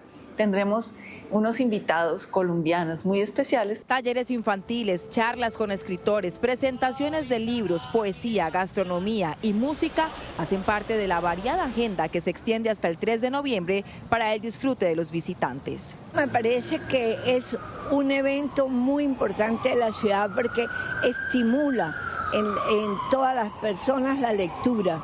Leer es supremamente importante para el desarrollo de la personalidad de todo el mundo, para el conocimiento cultural. Muy bueno porque pues encuentra uno muchas variedades y puede ampliar mucho más conocimiento. En su 5º día, la Feria del Libro de Cali 2025 reafirma su papel como una cita imperdible con la palabra, la cultura y la ciudadanía, un evento que convierte las páginas en puentes y las letras en fiesta. Sal de frutas Lua Plus trae pepitas de simejicona que no se disuelven en el vaso sino en tu estómago, aliviando más malestares. Alivio de Lua, alivio de una. 1:57 p.m. Es el quinto día de la Feria Internacional del Libro de Cali que se adelanta aquí en el Boulevard del Río, y atención a este dato importante mientras les vamos mostrando. En esta edición regresa el concurso de cuento para jóvenes Andrés Caicedo, en el que jóvenes entre los 15 y los 25 años muestran sus dotes literarios creando y compartiendo sus historias. Más de 1000 jóvenes han participado en esta iniciativa que reafirma que Cali es una ciudad creativa, que también escribe y que sueña en grande. Y por supuesto, con la invitación me despido, Tatiana. Oiga, mire, vea, venga a la feria para que lea. Buenas tardes. Y nada, me encantaría más, Stephanie. Qué buen plan. Gracias por ese reporte. A la 1:58 p.m. cambiamos de tema para contarles que el sector empresarial en Colombia despide a don José María Acevedo, el hombre que fundó Industrias ASEP en 1940. Empresarios en Antioquia lo catalogaron como un hombre soñador y visionario, y que además inspiró a las nuevas generaciones. Y casi que trabajamos. Colombia despide a un hombre que hizo historia. A los 106 años falleció don José María Acevedo Alzate, fundador de ASEP, un soñador incansable que dedicó su vida a crear oportunidades y a liderar con su ejemplo. El gobernador de Antioquia y el alcalde de Medellín fueron los primeros en referirse a la pérdida de ese hombre que hizo grande al empresariado colombiano. Un símbolo de trabajo, la disciplina y el amor por Antioquia y Colombia. Gracias por inspirar a tantas generaciones con su ejemplo y visión. El gobierno de Antioquia lamenta la partida de José María Acevedo, fundador de Industrias ASEP, un antioqueño con alma emprendedora, trabajador incansable y todo un visionario. Para Industrias ASEP, su mayor propósito es continuar con el legado y la filosofía laboral que don José María tuvo desde el inicio, cuando en 1940, en apenas 25 metros cuadrados en el centro de Medellín, empezó una empresa que hoy cuenta con más de 3.500 empleados en todo el país. En el 2019, Caracol Noticias le rindió un homenaje cuando tenía 99 años. En esa ocasión abrió las puertas de su empresa y explicó cómo arrancó ese sueño llamado Taller Eléctrico Medellín, que hoy factura más de 800.000 millones de pesos al año. Conseguí un localito arrendado por la grandísima suma de 18 pesos mensuales. Me propuse producir una cocinetica chiquita para las necesidades urgentes. Las fabricaciones y los inicios de su empresa estaban relacionadas con la Segunda Guerra Mundial y la escasez que enfrentaba el mundo y Medellín de buenas parrillas para cocinar. El que manda es el comprador, que si le voy a vender un producto es para que ese producto que le sirva a él, y que no solamente lo que es importado es bueno, sino que lo que se hace en Colombia puede usarse con mayor confianza. Su partida deja un profundo vacío, pero también el legado de quien demostró que con esfuerzo, fe y amor por el país, los sueños pueden transformar generaciones. Queda su legado, queda su inspiración y su ejemplo para las futuras generaciones. Ejemplo del espíritu emprendedor, el cual fue uno de los hombres de negocios más visionarios y queridos en Antioquia y en Colombia. Otros empresarios destacan los valores de don José María Acevedo, liderando una compañía como ASEP. Don José María hacía parte como de ese grupo de antioqueños históricos que con gran tesón, trabajo diario, ingenio, pero sobre todo valor de la palabra, lograron construir empresa. ASEP fue eso, una idea convertida en símbolo, una empresa hecha de gente, de disciplina y de amor por Colombia. Su fundador nos recordó que la innovación no es solo tecnología, es dignidad. Sin duda alguna, la partida de don José María Acevedo deja al mundo empresarial colombiano de luto, pero también lleno de gratitud. Fue un hombre que no solo fundó una empresa, sino una forma de entender el trabajo con propósito y humanidad. Noticia en desarrollo en Noticias Caracol. A las 2:32 volvemos con más sobre el avance del huracán Melissa sobre Jamaica y tenemos imágenes en vivo de lo que ocurre en este momento. Esto es Kingston Harbor y se trata de una bahía, un puerto de Kingston, que es el 7º puerto natural más grande del mundo. Ahí también nos cuentan en este momento en la actualización del Centro Nacional de Huracanes lo que está pasando cerca de la isla New Hope, donde ya está Melissa Melissa como un poderoso huracán categoría 5. En este momento se mantienen esos vientos sostenidos en 295 kilómetros por hora y según esa última actualización del Centro Nacional de Huracanes, ya hay fuertes lluvias y también cortes eléctricos. Así es, se estaba funcionando a través de plantas de generación de energía y ya nos lo explicaba también la embajadora de Colombia en Jamaica. Esto se hace para evitar que se pueda desencadenar una tragedia mayor en medio de los cables de las luces que salen volando por los vientos huracanados que en este momento han golpeado o están golpeando a la isla del Caribe. Montego Bay, 200.000 habitantes, es el lugar donde en este momento se siente el embate más fuerte de Melissa. 800 albergues han sido dispuestos y esto es muy importante. El Programa Mundial de Alimentos anticipó que más de 1.7 millones de personas en Jamaica, Catalina, en Cuba y en Haití, estos últimos dos países que son los que próximamente sentirán el embate de este sistema, van a necesitar ayuda alimentaria urgente. Les estaremos informando. Por ahora les contamos, volviendo a nuestro país, que el Consejo de Estado inició los actos conmemorativos del Holocausto del Palacio de Justicia que ocurrió hace 40 años. El presidente de este alto tribunal envió un fuerte mensaje. Rocío Franco, ¿qué dijo el magistrado? Él ha señalado que es muy complicada la situación porque 40 años después siguen las huellas del Holocausto, ya que la justicia sigue siendo golpeada. Así lo manifestó en estos actos donde se inauguró un acto en el cual se emitieron fotografías de lo que fue el Holocausto del Palacio de Justicia, 40 veces noviembre. Pues el presidente del Consejo de Estado se ha referido así a las huellas que ha dejado este trágico suceso para la justicia. Presidente, hoy 40 años, ¿la herida aún sigue abierta? Por supuesto, porque la justicia sigue siendo golpeada, sigue siendo vilipendiada, sigue siendo desconocida en su rol que cumple. Cuando se ataca a la justicia, se ataca a las bases de un Estado y sobre todo se afrenta a un pilar fundamental de una sociedad civilizada. El presidente del Consejo de Estado también se ha referido a la sentencia que limita las alocuciones presidenciales. Ha señalado que esto no se trata de una censura, sino que simplemente es señalar que hay unos derechos que se deben respetar.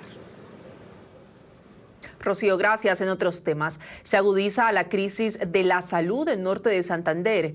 Médicos del Hospital Erasmo Meós de Cúcuta protestaron por los retrasos en los pagos y hay temor de que esta situación afecte la prestación de servicios a los pacientes. La marcha de las batas blancas reunió a más de 300 médicos y enfermeros del Hospital Universitario Erasmo Meós de Cúcuta, quienes protestaron por los retrasos en los pagos. Afirman que el problema no es del hospital, sino de las EPS que siguen en mora. El hospital financieramente está muy mal.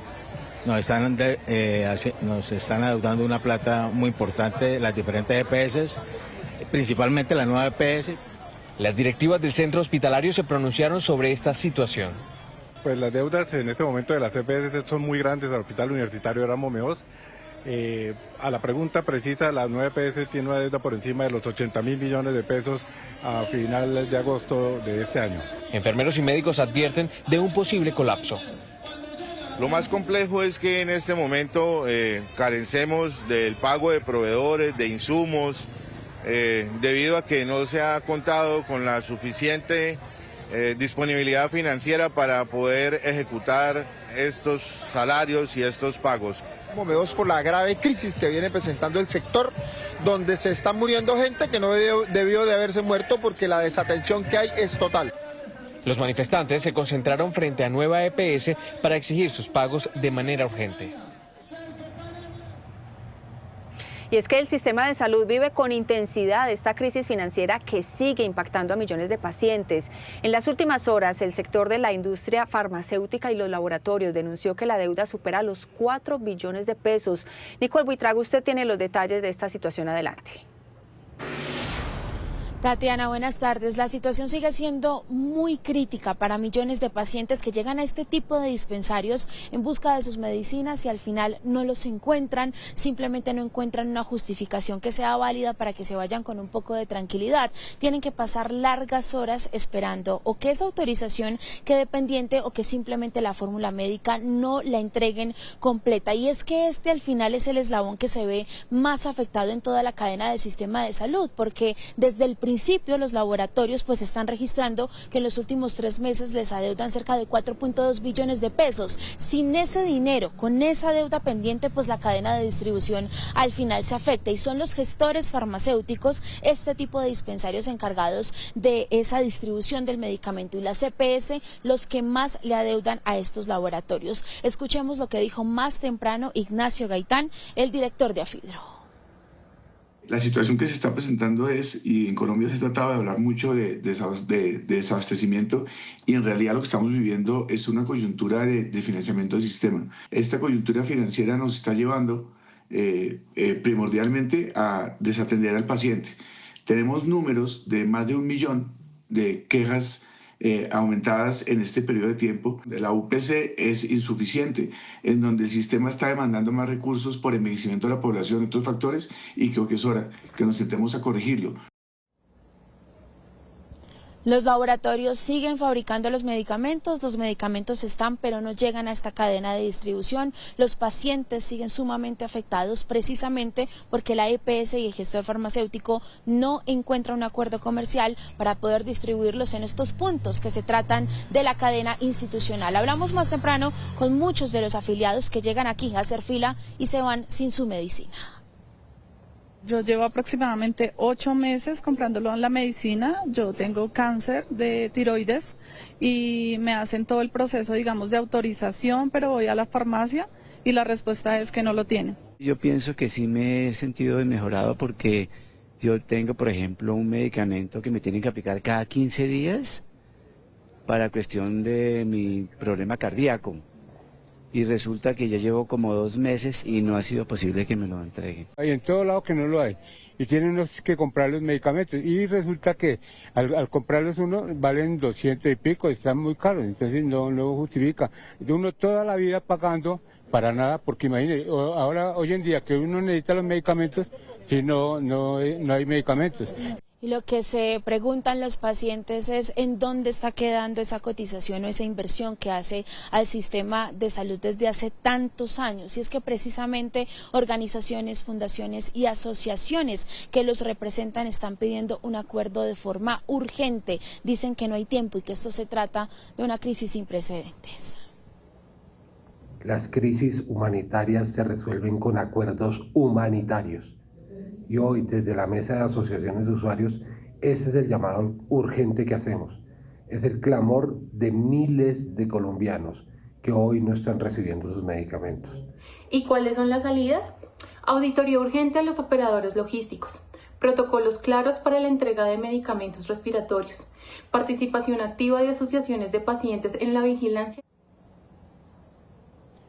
En el último año se ha registrado cerca de 1 millón de reclamaciones en salud, un aumento del 33%, y de ese porcentaje cerca del 15% corresponde a la no entrega de miles de medicamentos para estos pacientes. La frustrante y eterna crisis de la salud en el país. Nicole, muchísimas gracias. Y justamente se suspendió el debate de la reforma a la salud en el Congreso de la República. Juan David Ríos, ¿por qué? Alejandra, mire, se presentó una proposición por parte de Nadia Ablel del Partido Conservador en donde decía, hasta que no se conozca una ley de financiamiento, hasta que el Congreso no tramite una posible reforma tributaria, no se continúa con la discusión de la reforma a la salud aquí en la Comisión Séptima.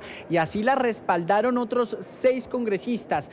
Con una votación de 7-6 quedó suspendida entonces la reforma a la salud hasta no saber de dónde vendría el dinero de esta reforma a la salud, porque el impacto fiscal, según dicen los congresistas, no es suficiente y es negativo. El Ministerio de Hacienda menciona que incluso no sabe cómo se podría financiar esta reforma a la salud. Lo cierto es que hablamos con el ministro de Salud, Guillermo Alfonso Jaramillo, quien estaba alterado y es más, mencionó que la Comisión Séptima era inoperante. Veamos.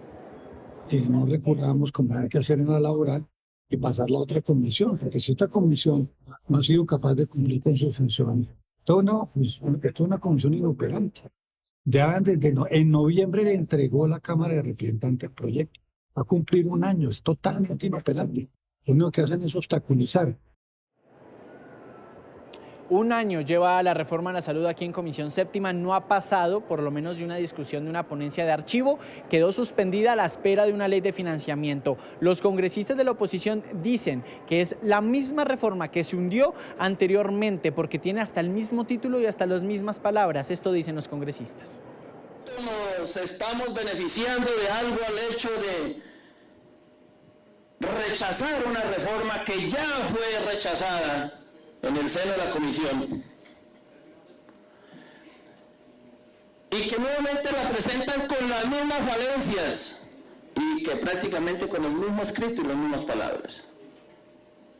Entonces yo me pregunto si es por negarla que nos estamos beneficiando. ¿Será que usted se está beneficiando del gobierno en algunas cosas y por eso tanto afán de que se la aprueben? Senadores del gobierno, desde el Pacto Histórico, desde la Alianza Verde, también mencionan que le están pidiendo al ministro de Salud decretar o que esta reforma tenga un mensaje de urgencia para evitar las trabas que se está dando en la reforma a la salud. Por lo pronto va a continuar suspendida hasta que avance una ley de financiamiento en el Congreso de la República.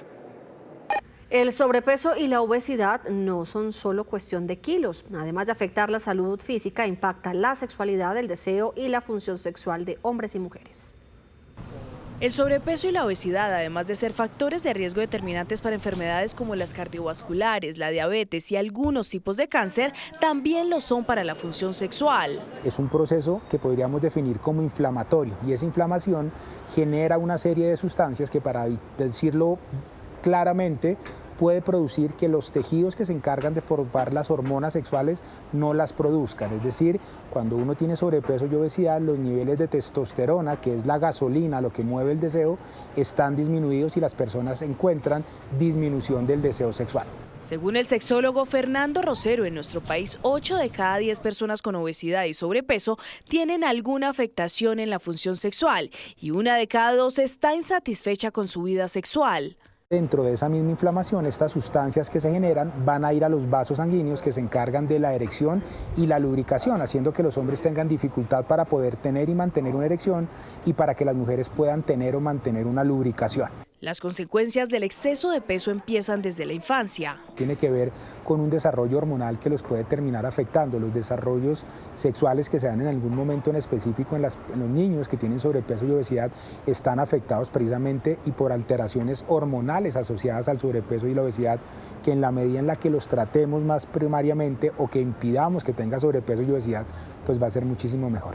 El sobrepeso y la obesidad se consideran condiciones que por sí mismas requieren un tratamiento y seguimiento médico y, por supuesto, consecuencias como la disfunción sexual tienen manejo.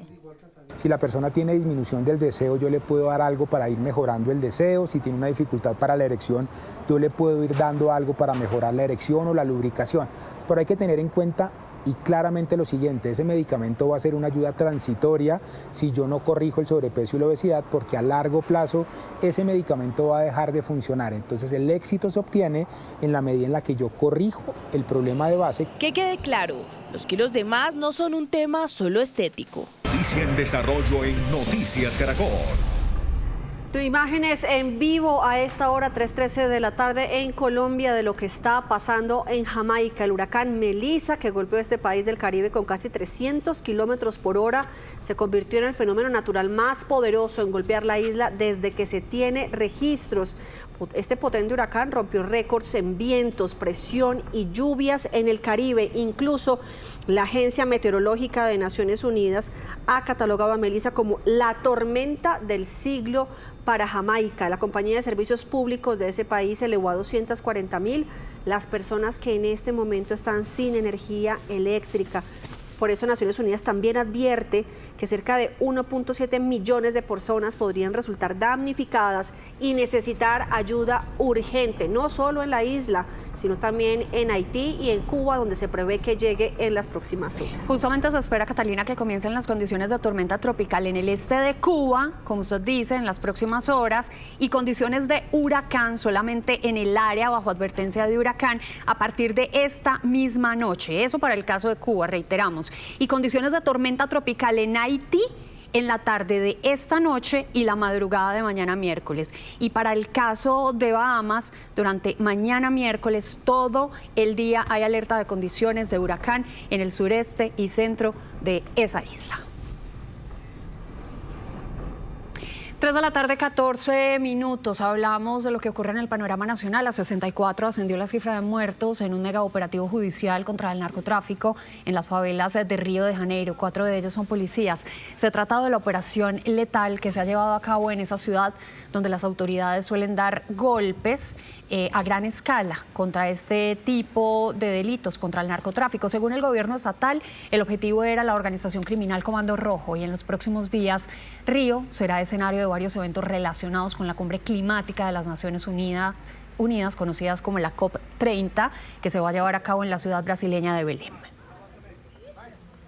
Hay polémica por la elección del abogado Leyton Barrios como nuevo rector de la Universidad del Atlántico. Estudiantes, académicos e incluso el gobierno nacional han denunciado irregularidades. Se anuncian protestas lideradas por algunas facultades.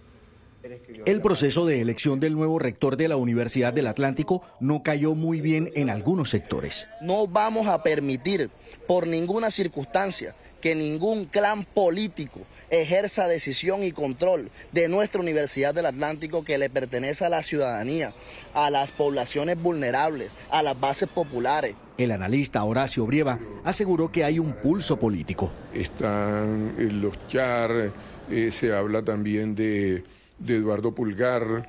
El gobierno nacional también ha intentado capturar la rectoría de la Universidad del Atlántico, porque la universidad representa un presupuesto hoy de casi $500 millón y representa toda una planta administrativa. Entonces eso es lo que en el fondo se están disputando. La polémica escaló hasta el gobierno nacional.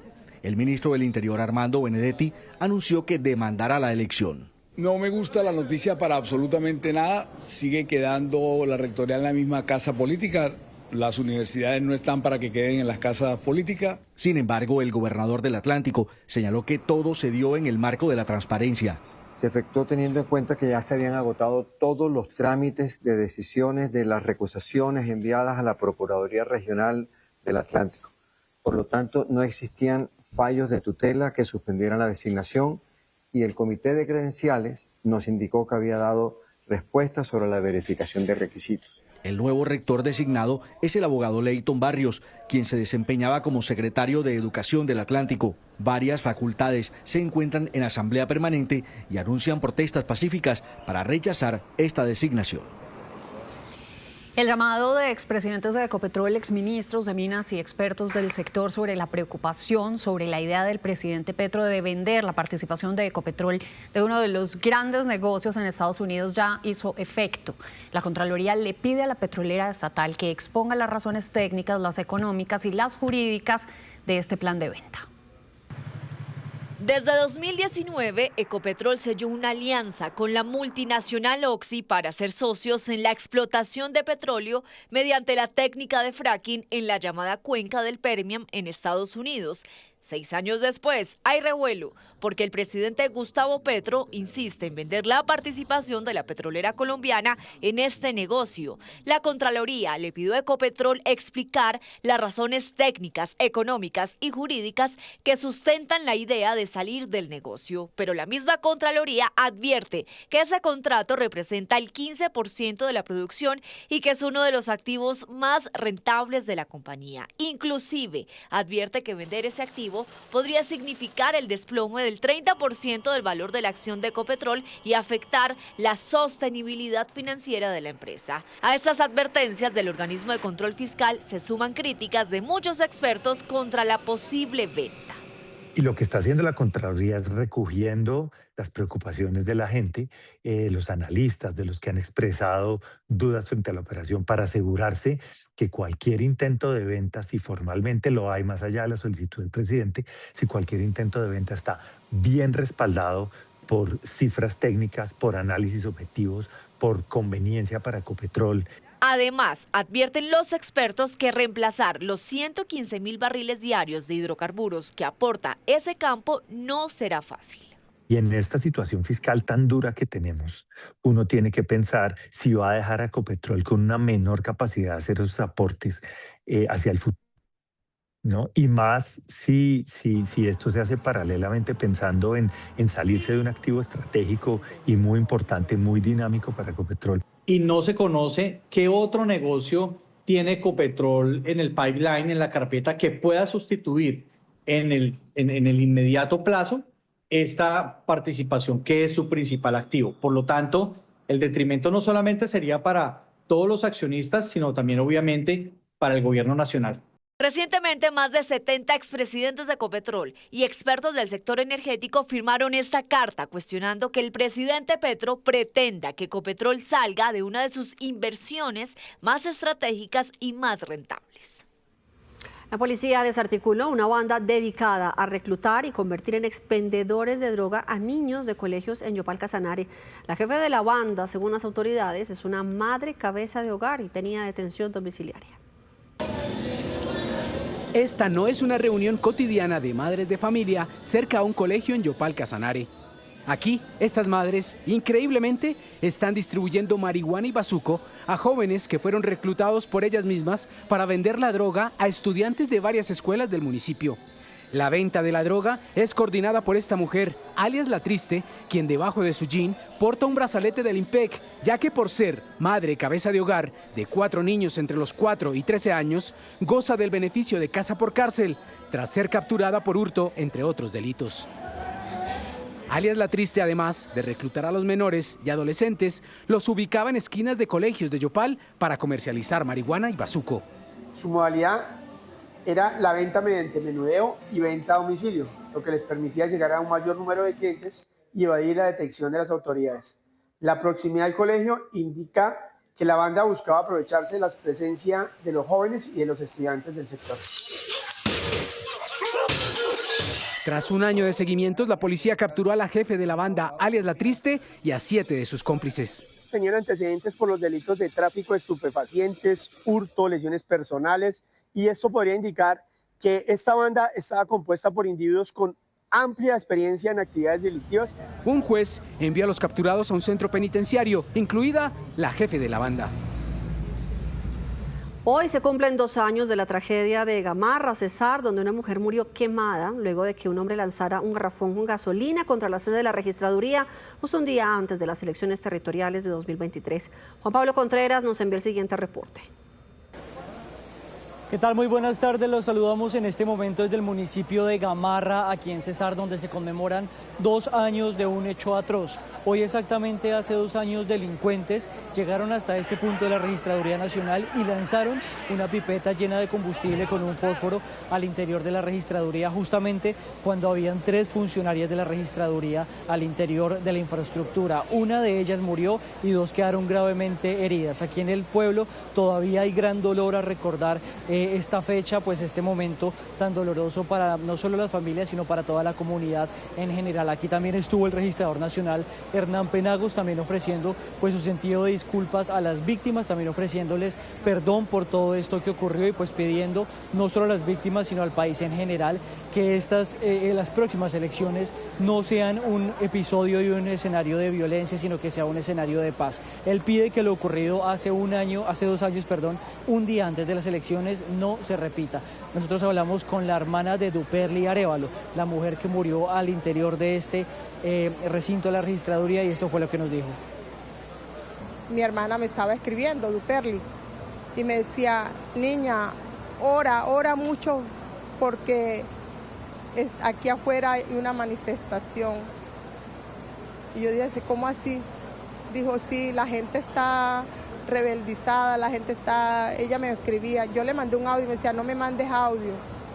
Nosotros también hablamos con Juan Abello, quien es el hijo de Rosenda Contreras, una de las funcionarias de la registraduría, que también salió gravemente lesionada el día en que delincuentes tiraron esa pipeta con combustible al interior de este recinto. En este momento Rosenda, su madre, está en una cama, ya está en cuidado vegetal, respirando con ventilador mecánico, y pues su hijo en este momento es funcionario de la registraduría, él es auxiliar de la registraduría, como lo hacía su mamá hace 2 años, un día antes de las elecciones. Escuchemos lo que nos dijo. Sentí cuando alguien tiró una pimpina, pero un artefacto, pero no visualicé, sino cuando ya más o menos escuché el estruendo.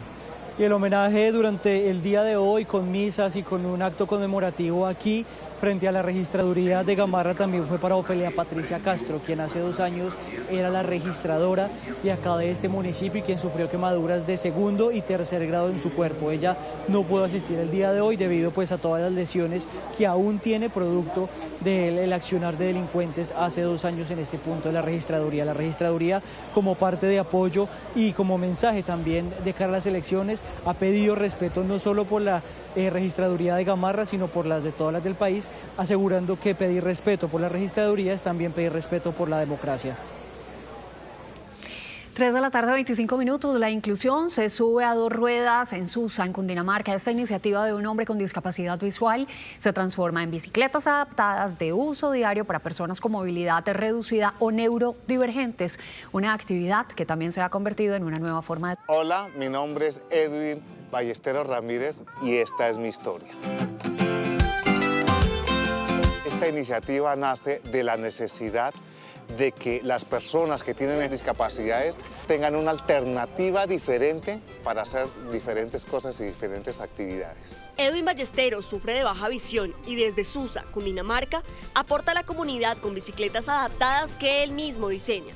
En el caso de mi hermana, de desplazarse por el municipio, tener independencia, salir a hacer sus compras, participar en proyectos sociales, nos ha permitido superar esta etapa que en su momento fue bien difícil. Edwin, ¿por qué te enfocaste en el turismo inclusivo? Porque es un turismo que aquí en Colombia no existe. Es una alternativa para las personas en condición de discapacidad de salir, de divertirse, de que tengan una actividad y puedan ser felices. Para Edwin, su proyecto no es solo un medio de transporte, también es un método terapéutico para sus beneficiarios que ya se cuentan en más de 30 y en el que ofrece un turismo enfocado en personas con movilidad reducida. Es un proyecto diseñado para llevarlo a los lugares más alejados del municipio, también como acá en el centro, para las personas en situación de discapacidad o diversamente hábiles. Por su proyecto incluyente de bicirruedas, Edwin Ballesteros es un colombiano que hace historia. Esta semana Corferia recibe a cientos de jóvenes que se hacen una misma pregunta: ¿qué estudiar después de graduarse? Pues bien, en la edición número 32 de Expo Estudiante en Bogotá se puede conocer carreras, becas y opciones de financiación. Juan Carlos Gallardo nos cuenta los detalles. Compañeras televidentes, desde hoy hasta el próximo viernes 31 de octubre, Corferias le abre sus puertas a Expo Estudiante 2025, la feria que reúne a 100 universidades para que usted, como padre de familia, estudiante de grado 10º y 11º, pueda venir, conocer cuáles son los programas académicos, la financiación y asesoría en general. En la siguiente nota les contamos los detalles. Miles de jóvenes recorren los pabellones 6 y 7 de Corferias buscando opciones académicas que se ajusten a sus sueños y posibilidades. La decisión más difícil de tomar en la juventud es esta: después del colegio, ¿qué voy a estudiar? Entonces aquí en la feria pueden comparar las ofertas. Los estudiantes pueden recibir asesoría personalizada para identificar carreras con mayor proyección laboral y áreas emergentes. Lo que más están demandando en este momento son carreras que tengan que ver con tecnología, inteligencia artificial, seguridad informática, todo lo que está alrededor de la inteligencia artificial principalmente. Y son justamente los jóvenes quienes más aprovechan este espacio para resolver dudas y planear su futuro profesional. Voy a entrar al Ejército Nacional apenas cumpla los 18. Ahorita tengo 16, entonces me voy a poner a estudiar algún técnico. La verdad sí, muchas dudas se me aclararon porque pues uno va como conociendo qué tipo de carrera, en qué precio pueden estar. Desde programas tecnológicos, profesionales y hasta cursos en las distintas modalidades, la oferta académica es variada para todos los asistentes. Y aquí En estos dos pabellones hay una oferta que agrupa casi la totalidad de lo que pueden encontrar en educación superior en Bogotá, los casi 100.000 estudiantes que vamos a tener durante los 4 días de la feria. A las 3 de la tarde, 29 minutos, les decimos, estas fueron las noticias. A las 7 de la noche los esperamos en una nueva edición informativa, pero pueden seguir los hechos del día conectándose a partir de este momento a la señal digital de Noticias Caracol en nuestras plataformas digitales, Cata. Y en el canal Caracol ya viene Tormenta de Pasiones. Eso es Noticias Caracol. Primero la gente. Feliz tarde. Feliz tarde.